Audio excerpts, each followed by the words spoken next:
Hello everyone, how are you all? Hello sir, we Hello are sir, fine Hello sir, we are and sir, we what are fine sir. fine about What you? sir, and about what you? about you? I'm also fine, thank you. In this class, today we have to start the vocabulary junction of the chapter number 11. Chapter number 11 is this, na? Yes sir. Yes Yes sir. sir. So first of all, we have to read some of the lines that have been taken from the story. So Abhishek Pandey, can you read these lines? Yes sir. The old the the old horse snorted and looked eagerly after them, and we young colts wanted to be glooping with them, but they soon disappeared into the fields lower down. Here it seemed as if they had come to a stand.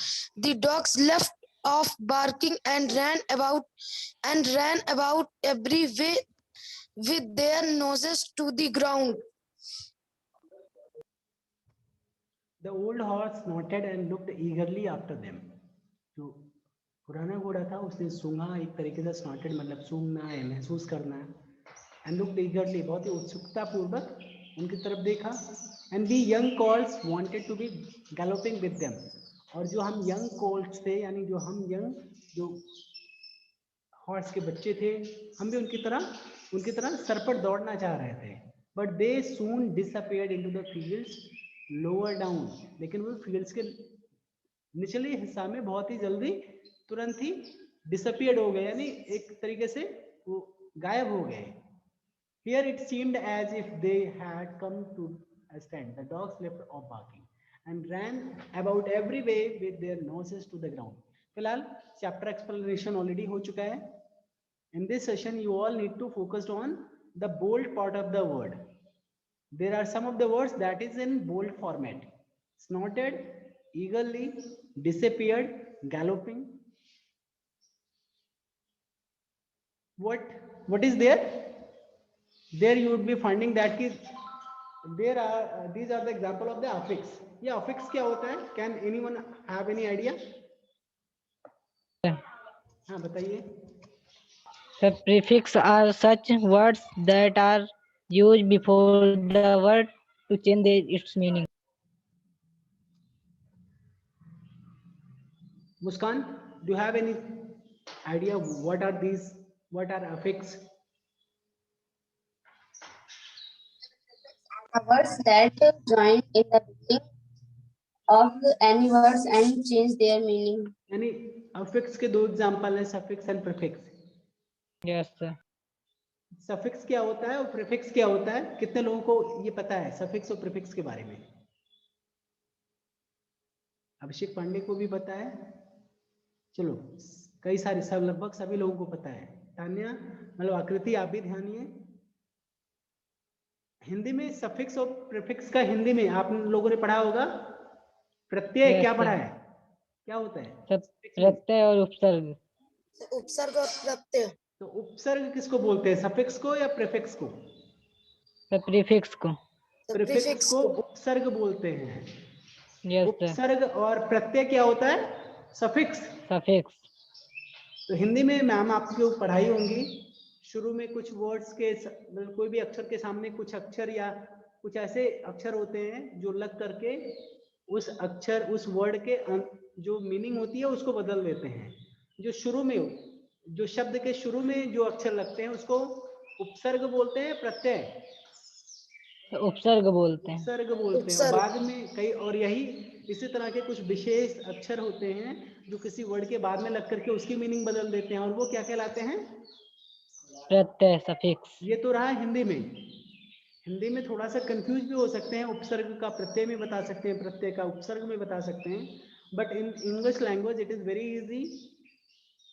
There is affix, एक suffix बोलते हैं जो बाद में लिखे. Prefix, pre मतलब होता है पहले, तो दैट मीन्स कि प्रीफिक्स जो पहले कुछ ऐसे इंग्लिश के में भी कुछ ऐसे स्पेशल कैरेक्टर्स होते हैं, लेटर्स होते हैं जो कि किसी पर्टिकुलर वर्ड के किसी इंग्लिश वर्ड के पहले जोड़ करके उस अर्थ का जो उस पर्टिकुलर वर्ड का अर्थ होता है उसको बदल देते हैं, उसको अल्टर कर देते हैं, यानी उसको चेंज कर देते हैं.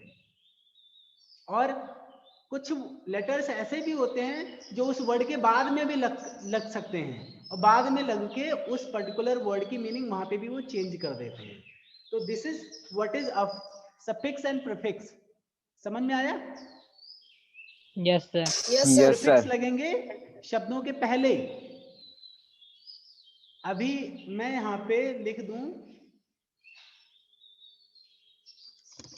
राइट। राइट मीन्स क्या होता है? लिखना। लिखना। लिखना। यहाँ पे लिख दूं रीराइट। रीराइट भी तो कई बार लिखने शब्द आप लोग पढ़ते Yes, होंगे sir. ना। इसका मतलब क्या हुआ? दोबारा लिखना। दोबारा लिख रीराइट यानी री का मतलब यहाँ पे आ रहा है कि दोबारा। री एक ऐसा प्रीफिक्स है। प्रीफिक्स इसलिए क्योंकि राइट के पहले प्री लग रहा है, prior of the words use किया जा रहा है। प्रायर ऑफ द वर्ड्स जो लेटर है वो prior of the words has been use. Re words जो री लेटर्स है ये राइट के पहले लग करके राइट का जो मीनिंग है वो चेंज कर दे रहा है, लिखने के बजाय दोबारा लिखना हो जा रहा है। इसी तरीके से कई बार आप लोग को आता है रीअरेंज। ये रीअरेंज आपका इसका जो रूट वर्ड है, जो आपका मेन वर्ड है वो क्या है रीअरेंज में? अरेंज। और इसमें आपका Arrange. प्रीफिक्स क्या है? री। री री। तो ये समझ में आ रहा है री का मतलब क्या निकल आ रहा है बार बार? Yes sir. किसी चीज Yes. को पुनः करना, दोबारा करना। रीअरेंज हो गया, री रीड हो गया, री राइट हो गया, री और री कंप्लीट हो गया। यानी री अगर लगा है as a prefix, if there is a re, that means कि उसी चीज को अगर कोई वर्ब है तो वो दोबारा वर्ब के साथ अगर जुड़ा है तो उसको दोबारा करना रहेगा। रीनेम हो जाता है कि नाम को रीनेम लिखिए, रीनेम करिए। रीनेम भी आपका एक एग्जांपल हो सकता है, ऐसा ना?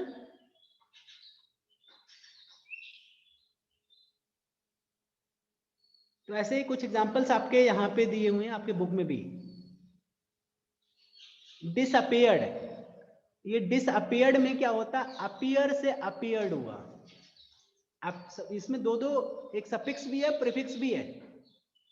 डिस अगर यहाँ Yes, पे sir. चलो पहले डिस को मैं समझाने का प्रयास करता हूं। इसको किया गया कलर। कलर मतलब आप कलरिंग करना, रंगना। अभी मैं यहाँ पे कहता हूँ डिसकलर, यानी इसका जो कलर था वो डिसकलर हो गया है। इसी तरीके से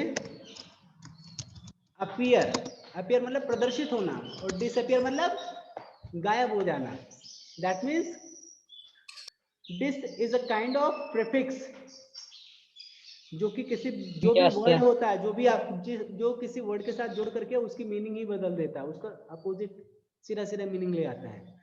तो यहाँ पे जो आपका रूट वर्ड है अपीयर है, कलर है, लेकिन जो डिस है दैट इज अ प्रीफिक्स। तो प्रीफिक्स और सफिक्स क्या हो रहा है, ये चीजें क्लियर हो रहा है। डिस Yes, पहले sir. लग रहा है, Yes, sir. Prior of the word लग रहा है, इसलिए ये प्रीफिक्स है। लेकिन यही सफिक्स अगर अपीयर के बाद होता तो शायद ये आपका सफिक्स होता। चलिए सफिक्स के भी कुछ एग्जांपल देखते हैं। आप HONES क्या लिखा है? ऑनेस्ट। ऑनेस्ट में अगर हम LY लगा दें, ऑनेस्ट मीन्स क्या होता है? ईमानदार। ईमानदार तो ये ईमानदार क्या है? नाउन है, प्रोनाउन है, एडवर्ब है, वर्ब है, एडजेक्टिव है। What is this? Adjective. Adjective. Adjective. ईमानदार किसी पर्टिकुलर संज्ञा को ही तो बोलेंगे या किसी काम को Yes, बोलेंगे sir. ईमानदार? संज्ञा को। ईमानदार कोई सामान, कोई आदमी होगा, कोई आदमी तो ईमानदार होगा। Yes, sir. उसका काम Yes, sir. का जो कर रहा है वो तो ईमानदार होगा नहीं, वो तो आदमी ईमानदार होगा ना। लेकिन अगर यहाँ पे लिख दें HONESTLY ऑनेस्टली, तो ये ऑनेस्टली आपका क्या है? ईमानदारी। तो कोई आदमी, कोई पर्सन ईमानदारी होता है या किसी का काम ईमानदारी होता है? फिर काम होता है। ये आपका काम। एडवर्ब है, adjective है, नाउन है, एडवर्ब। क्या है? प्रीपोजिशन है, क्या है? एडवर्ब है। Adverb. आपको समझ में आ रहा है? यहाँ पे एल वाई एक ऐसा सफिक्स जुड़ा ऑनेस्ट में एल वाई एक ऐसा सफिक्स जुड़ा जो कि उस एडजेक्टिव को एडवर्ब में बदल दिया, उस एडजेक्टिव को एडवर्ब में बदल दिया। तो इट हैपेंस, ऐसा होता है। तो सफिक्स भी कहीं ना कहीं आपके वर्ड के जो भी मतलब कोई भी सफिक्स हो या प्रीफिक्स हो, जब किसी वर्ड से मिलते हैं तो उसके मीनिंग को वो कहीं ना कहीं अल्टर कर देते हैं, कहीं ना कहीं वो चेंज कर देते हैं। समझ में आ रहा है? Yes, sir. Yes, sir. Eager से ईगरली, ईगर मतलब उत्सुक। I am very eager, he is eager boy, वो बहुत ही उत्सुक लड़का है। But he is looking into this ईगरली, लेकिन वो देखने का तरीका उत्सुक, ईगरली मतलब वो कैसे देख रहा है, बहुत ही उत्सुकता पूर्वक देख रहा है। अभी मैं बोलूं clever, he is a clever boy, तो क्लीवर कौन है? लड़का है। क्लीवर लड़का है, क्लीवर बॉय यानी चालाक लड़का है।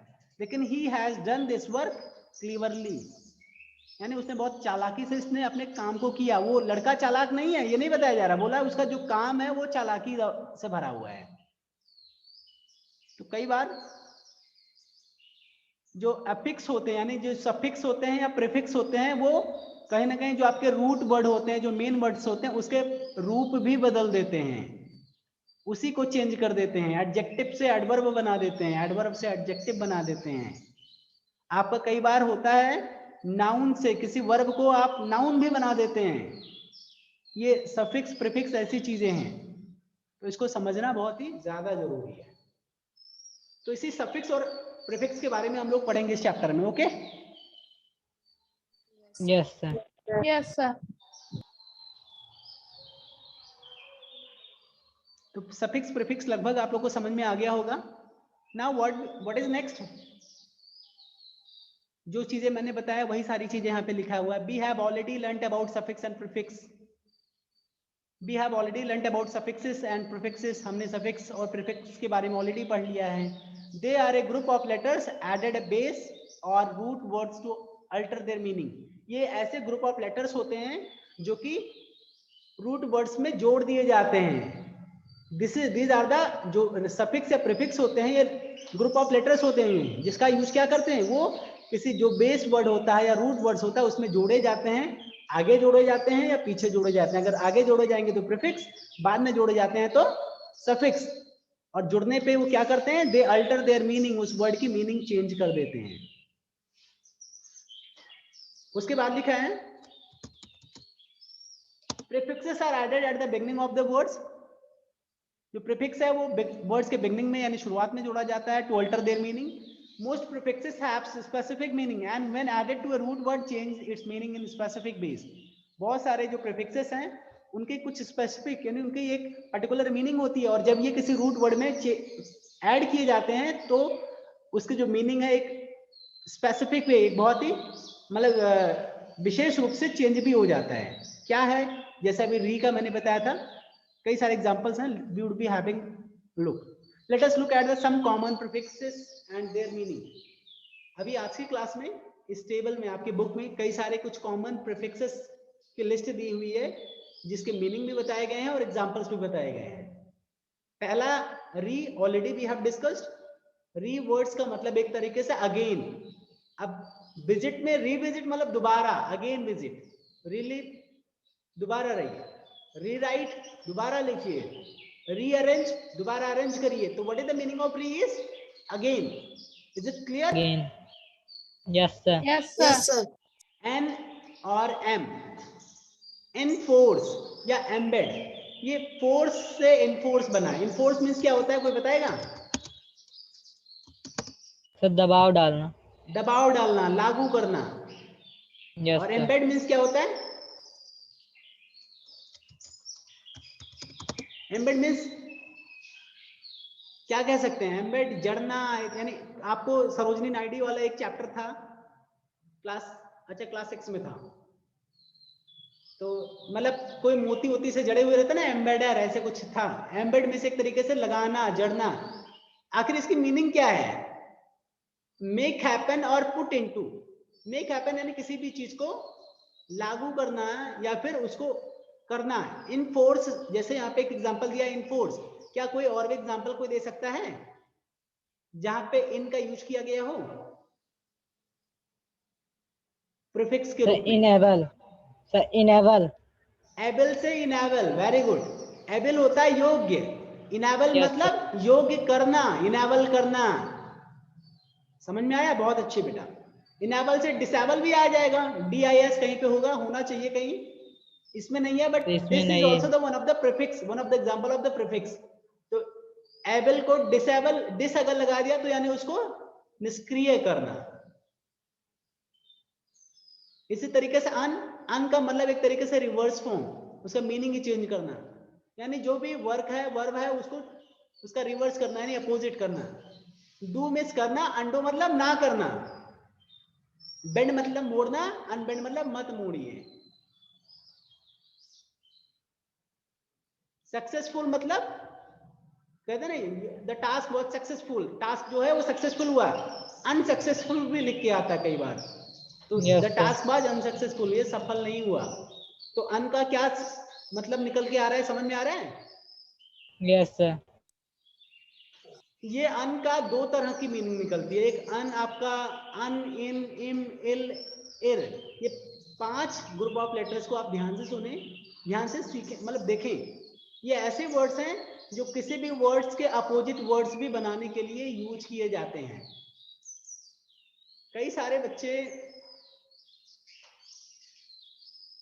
कई जगह कंप्लीट को अनकंप्लीट भी आप लोगों ने कहते हुए किसी को सुना है? कंप्लीट को uncomplete, that is a wrong one. Complete मतलब पूरा करना, इनकम्प्लीट मतलब पूरा नहीं। हैप्पी अनहैप्पी, मेच्योर का इमेच्योर होता है, IN यूज किया गया। इसी तरह इलिटरेट या इररिस्पॉन्सिबल। अच्छा, लिटरेट को भी कई सारे लोग आपको मिलेंगे जो बोलेंगे लिटरेट को, इन लिटरेट को कुछ और बोलेंगे, लिटरेट को अनलिटरेट बोलेंगे या डिसलिटरेट बोलेंगे, that is a wrong one. Illiterate कई बार बोलो ना अनपढ़, अनपढ़। लिटरेट मतलब साक्षर यानी पढ़ा लिखा, इलिटरेट मतलब अनपढ़। रिस्पॉन्सिबल मतलब जो रिस्पॉन्सिबिलिटी समझता हो, रिस्पॉन्सिबल पर्सन है। और इररिस्पॉन्सिबल मतलब ये बहुत ही इररिस्पॉन्सिबल है, यानी सीधा सीधा उल्टा मतलब निकल के आ रहा है। दैट मीन्स कि the negative of the word, जो वर्ड होगा उसका नेगेटिव मीनिंग बनाने के लिए हम अन, इन या इम या इल या इर प्रीफिक्स यूज करते हैं। समझ में आ रहा है? Yes sir. Yes sir. Yes sir. Miss prefix भी आपका एक है जिसका रॉन्गली या बैडली मीनिंग निकलता है, यानी एक तरीके से मैच करना। मैच मीन्स क्या होता है? मिलाना। लेकिन मिस मैच मीन्स क्या होगा? गलत तरीके से मिलाना, यानी रॉन्गली मैच। यहाँ पे लीड करना मतलब किसी भी चीज को आप लीड कर रहे हो, यानी आप उसका मार्गदर्शन कर रहे हो। मिसलीड मतलब किसी को आप मिसलीड कर रहे हैं या उसको गलत रास्ते पे आप चलने के लिए बता रहे हैं, गलत तरीका बता रहे हैं। इसी तरह डी देखिए, de is the, de prefix का यूज किया जाता है for to do the opposite. अब डी का यूज कई बार, डी प्रीफिक्स का यूज किया जाता है, जैसे आप कह सकते हैं वैल्यू, वैल्यू को का जो अपोजिट है डी वैल्यू, यानी वैल्यू लगाना या डी वैल्यू लगाना एक तरीके से। तो डिवैल्यू करना या वैल्यू करना, इसका एक और कोई दूसरा आसान सा एग्जांपल आप लोग सोचिए क्या हो सकता है जहां पे डी यूज किया गया हो। क्या हो सकता है? Sir deforestation. हाँ, वो तो फॉरेस्ट्रेशन हो गया, यानी फॉरेस्ट्रेशन का मतलब एक तरीके से आप बाग बगीचा लगा रहे हैं, मतलब थोड़ा सा। डिफॉरेस्टेशन मतलब जंगलों की कटाई, यानी उसका जस्ट अपोजिट करना, जो भी हो रहा है उसका अपोजिट करना। को, टुगेदर, को मतलब एक बार कह सकते हैं ना को एजुकेशन, इन्हीं से ऐसे ही प्रीफिक्स यूज किए गए हैं। इसी तरीके से कॉपरेट, ऑपरेट मीन्स कहीं ना कहीं ऑपरेट मतलब संचालन करना, बट कॉपरेट मतलब दो लोग साथ में यानी कई लोग मिल करके संचालित करना यानी टुगेदर यानी कॉपरेट। कॉपरेट तो एक आदमी से नहीं होगा ना, दो लोगों को आपस में कॉपरेट करना पड़ता है। इसे कोएग्जिस्ट भी हो गया। इसी तरीके से और भी कई सारे प्रीफिक्स के एग्जांपल्स हैं, एक एक करके सारा पढ़ते हैं। फॉर या प्री, फॉर या प्री का मीनिंग निकलेगा बिफोर। जैसे कि प्री जज, जज मतलब किसी का आकलन करना, और प्री जज मतलब पूर्व से आकलन करना। इसी तरीके से कोई और एग्जांपल बताइए जिसमें प्री का यूज किया गया हो।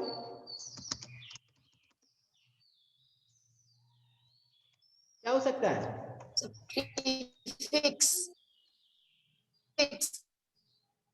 फिक्स में फिक्स मतलब लगाना, प्रीफिक्स मतलब पहले से ही लगाना, यानी पहले से यानी शुरू में ही लगा। जो आपका यहाँ पे बेटा एक दूसरा वर्ड है फॉरेसी। फॉरेसी मीन्स भी होता है पूर्वानुमान, फॉरकास्ट करना ना, कहते हैं ना, तो ये फॉरेसी से ही फॉरकास्ट करना है। Over, the next prefix word is the over. Over मतलब एक्सेस हो जाना यानी ज्यादा हो जाना, कहते हैं ओवर स्मार्ट मत बनिए। तो over do, over react, over hang, over smart, ये सारे वर्ड्स इसी ओवर जैसे प्रीफिक्स वर्ड का यूज करते हुए बने हैं। यानी जो स्मार्टनेस से ज्यादा स्मार्ट बनने लगे तो उसको ओवर स्मार्ट बोलेंगे। इसी तरह करते हैं मेकअप, कोई मेकअप कर ले, ओवर मेकअप अगर हो गया तो ज्यादा नुकसान हो जाएगा। ओवर रिएक्ट, कई सारे बच्चे हैं यस सर करते रहते हैं, फिर पता चलता है कि वो तो ध्यान ही नहीं दे रहे हैं, बस केवल यस सर कर रहे हैं, यानी उनका वो ओवर रिएक्शन भी कहीं ना कहीं पकड़ा जाता है। अंडर की बातें करें, under is also one of the prefix word that is used for the meaning of not enough और बिलो। अंडर मतलब कई बार कहते हैं अंडर द फील्ड, कई बार कई जगह लिखा गया है अंडर द, आपके इस जो पर्टिकुलर स्टोरी आप लोगों ने पढ़ा उसमें अंडर बिलो द, अच्छा बिलो यूज किया गया है, बिलो द फील्ड। तो अंडर आप कहीं ना कहीं अंदर की या किसी चीज के नीचे, अंडर द टेबल आप बोल सकते हैं, क्या बोल सकते हैं अंडर एज। कई बार होता है कि अभी फॉर्म निकला है, हम लोग फॉर्म भर सकते हैं या नहीं, तब लोग कहते हैं कि नो एक्चुअली हम लोग अंडर एज हैं, या ओवर एज हो गए। ओवर एज मतलब एक्सेस, ओवर का यहाँ पे एक और एग्जांपल हो गया, ओवर एज यानी एज से ज्यादा हो गया, यानी हमारा जो एज है वो एक्सेस हो गया, अबव हो गया, ज्यादा हो गया, जो लिमिटेशन है। अंडर एज मतलब हमारा जो एज है अभी मैं उस एज का हुआ ही नहीं। कई सारे बच्चे अंडर एज रहते हैं, उनका फॉर्म नहीं भरा जाता है, वो उनकी एज बहुत कम रहती है, किसी पर्टिकुलर क्लास में एडमिशन नहीं होता है। Inter, the next prefix word is the inter. Inter मतलब ये होता है बिटवीन, किसी के बीच में। इंटरनेशनल बहुत अच्छा एग्जांपल है यहाँ पे। नेशनल मीन्स होता है राष्ट्रीय, और जब कई सारे राष्ट्र मिलकर के कोई कंपटीशन करते हैं या कई सारे राष्ट्रों को मिलाकर के अगर हम कोई संबोधन दें तो वो हो जाता है इंटरनेशनल, यानी कई सारे राष्ट्र मिल करके जो राष्ट्र बनाते हैं वो क्या होता है इंटरनेशनल। यानी तो इंटरनेशनल मैच मतलब दो राष्ट्रों के बीच में, यानी दो नेशनल्स के बीच में। Trans, it is also one of the prefix. Trans का अक्रॉस, ट्रांसप्लांट होता है, ट्रांसफॉर्म होना होता है। ट्रांसफॉर्म मतलब बदलना, ट्रांसप्लांट मतलब एक तरीके से ट्रांसप्लांट मीन्स क्या होगा, क्या कह सकते हैं, इसकी हिंदी मीनिंग क्या निकल सकती है? किसी चीज का ट्रांसप्लांट करते हैं ना, क्या होगा? एक तरीके से प्रत्यारोपण, प्रत्यारोपण हो। प्रत्यारोपण मतलब एक तरीके से आप किसी भी चीज को, मतलब कई लोग अपने जहां जिसके बाल नहीं होते ट्रांसप्लांट ही तो कराते हैं अपने हेयर्स को। Yes sir. सब होता है अंडर या बिलो। इंस्पेक्टर का सब इंस्पेक्टर यानी इंस्पेक्टर से छोटा, इंस्पेक्टर से कम जो जिसका ओहदा होता है उसको बोलते हैं सब इंस्पेक्टर। उसी तरीके से स्टैंडर्ड से सब स्टैंडर्ड है। तो these are the common prefixes that are being used in English languages, okay, in English language. In the same way, there are some of the suffix also. Suffix क्या होते हैं? वो words के बाद में यूज किए जाते हैं, and it also alter the meaning of the grammatical forms. Here are the most common suffix. ED जो है, जो ध्यान देने की बातें हैं, जो सफिक्स हैं जब बाद में यूज होते हैं वर्ड्स के, और ये मोस्टली ये क्या करते हैं, ये मीनिंग नहीं बदलते, ये जो ग्रामेटिकल फॉर्म होता है उसी को चेंज कर देते हैं। लेकिन ऐसा भी नहीं है कि सिर्फ ग्रामेटिकल फॉर्म्स को ही चेंज करते हैं, मीनिंग भी चेंज करते हैं। Suffix are added to the end of the words, जो सफिक्स हैं वो वर्ड्स के एंड में यूज किए जाते हैं टू अल्टर देयर मीनिंग, उसकी मीनिंग बदलने के लिए, और ग्रामेटिकल फॉर्म्स या तो ग्रामेटिकल फॉर्म्स को चेंज करने के लिए, अल्टर करने के लिए। समझ में आ रहा है? Yes, sir. Yes, sir. Here are the most common suffixes. अब जो आपको लिस्ट मिलने जा रही है वो मोस्ट कॉमन सफिक्सेस होंगे, उसकी लिस्ट है। वॉक से वॉक्ड हो जाता है, वॉक मिस होता है चलना, लेकिन ईडी अगर सफिक्स लग गया तो चला, यानी उसका ग्रामेटिकल, यानी वो अभी वॉक मिस चलना एक तरीके से, वॉक्ड मिस आपका पास्ट फॉर्म आप बना देते हैं। ईडी या T is used to mark simple past tense और पास्ट पार्टिसिपल फॉर्म। किसी भी वर्ड का पास्ट फॉर्म में चेंज करना हो या पास्ट पार्टिसिपल फॉर्म में चेंज करना हो, then you all need to use ED और T suffix. Okay, in the same way if we use Yes. ING suffix to change the word in the present participle form और gerund. जीरेंड क्या होता है, समझ में आ रहा है? Yes, sir. क्या होता है बताइए? Sir, gerund are the words that are made from the verb plus ing and that modify as a noun. चलिए ठीक है, नेक्स्ट। मेरे पास स्कैन कॉपी इतना ही था, आपसे मैंने पिक्चर बोला था भेजने के लिए, यही है ना? नहीं आया। Yes, sir. यही है।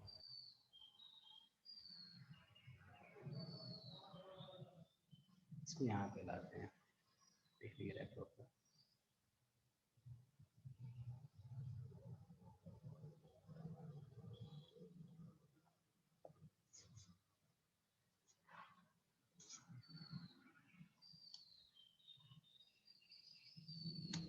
चलिए नेक्स्ट हम लोग पढ़ते हैं। तो सफिक्स के एग्जांपल ले रहे थे, यस या ES used to mark the plural form. जो यस है या ईएस है, it is used to mark the plural form. ये प्लूरल किसको चेंज बना सकता है, या किसी वर्ब को बना सकता है या नाउन को बना सकता है। अच्छा बताइए, क्या किसी वर्ब में यस या ईएस जुड़ता है तो क्या वो प्लूरल बनेगा?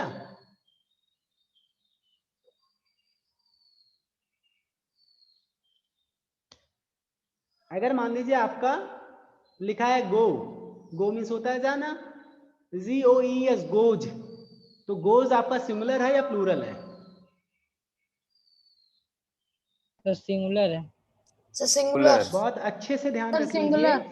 एस या, बहुत अच्छे से ध्यान रख लीजिए, एस या ईएस यूज होता है नाउन या प्रोनाउन में अगर जुड़ेंगे। फिलहाल प्रोनाउन में नहीं जुड़ेंगे, नाउन में अगर जुड़ते हैं तो वो उस नाउन का प्लूरल बना देते हैं। जैसे कि मैंगो में ईएस जोड़ेंगे, मैंगोज बन जाएगा, बहुत सारी।